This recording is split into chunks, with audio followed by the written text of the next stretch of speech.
नमस्कार दोस्तों, यह कहानी बहुत ही सुंदर है।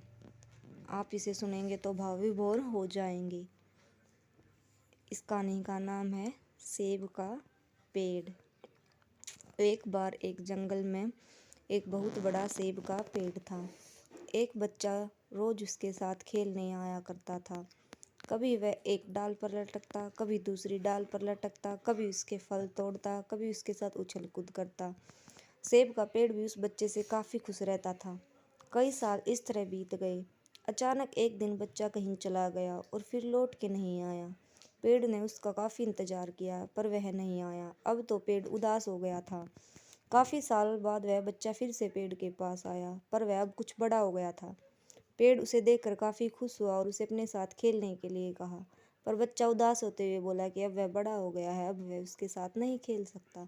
बच्चा बोला कि अब मुझे खिलौने से खेलना अच्छा लगता है पर मेरे पास खिलौने खरीदने के लिए पैसे नहीं हैं। पेड़ बोला, उदास ना हो, तुम मेरे फल तोड़ लो और उन्हें बेचकर खिलौने खरीद लो। बच्चा खुशी खुशी फल तोड़ के ले गया लेकिन वह फिर भी बहुत दिनों तक वापस नहीं आया। पेड़ बहुत दुखी हुआ। अचानक बहुत दिनों बाद बच्चा जो अब जवान हो गया था वापस आया। पेड़ बहुत खुश हुआ और उसे अपने साथ खेलने के लिए कहा। पर लड़के ने कहा कि वह पेड़ के साथ नहीं खेल सकता। अब मुझे कुछ पैसे चाहिए क्योंकि अपने बच्चों के लिए मुझे घर बनाना है। पेड़ बोला, मेरी शाखाएं बहुत मजबूत है, तुम इन्हें काट कर ले जाओ और अपना घर बना लो। अब लड़के ने खुशी खुशी सारी शाखाएं काट डाली और लेकर चला गया। उस समय पेड़ उसे देखकर बहुत खुश हुआ लेकिन वह फिर कभी वापस नहीं आया और फिर से वह पेड़ अकेला और उदास हो गया था। अंत में वह काफ़ी दिनों बाद थका हुआ वहाँ आया। तभी पेड़ उदास होते हुए बोला कि अब मेरे पास ना फल है ना ही लकड़ी, अब मैं तुम्हारी मदद नहीं भी कर सकता।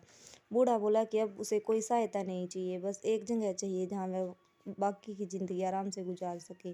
पेड़ ने उसे अपनी जड़ों में पनाह दी और बूढ़ा हमेशा वहीं रहने लगा। यही कहानी आज हम सब की है मित्रों कि इसी पेड़ की तरह हमारे माता पिता भी होते हैं जो हमें छोटे होते हैं तो उनके साथ खेल कर बड़े होते हैं और बड़े होकर उन्हें छोड़ कर चले जाते हैं, तभी वापस आते हैं जब हमें कोई ज़रूरत नहीं होती। धीरे धीरे ऐसे ही जीवन बीत जाता है। पेड़ रूपी माता पिता की सेवा करनी चाहिए, ना कि सिर्फ उनसे फ़ायदा लेना चाहिए। इस कहानी में हमें दिखाई देता है कि उस पेड़ के लिए वह बच्चा बहुत महत्वपूर्ण था और वह बच्चा बार बार ज़रूरत के अनुसार उस पेड़ का उपयोग करता था। वह सब जानते हुए भी कि उसका केवल उपयोग ही कर रहा है। इस तरह आजकल हम भी हमारे माता पिता का ज़रूरत के अनुसार उपयोग करते हैं और बड़े होने पर उन्हें भूल जाते हैं। हमें हमेशा हमारे माता पिता की सेवा करनी चाहिए, उनका सम्मान करना चाहिए और हमेशा भले ही हम कितने भी व्यस्त क्यों ना हो उनके लिए थोड़ा समय तो भी निकालते रहना चाहिए।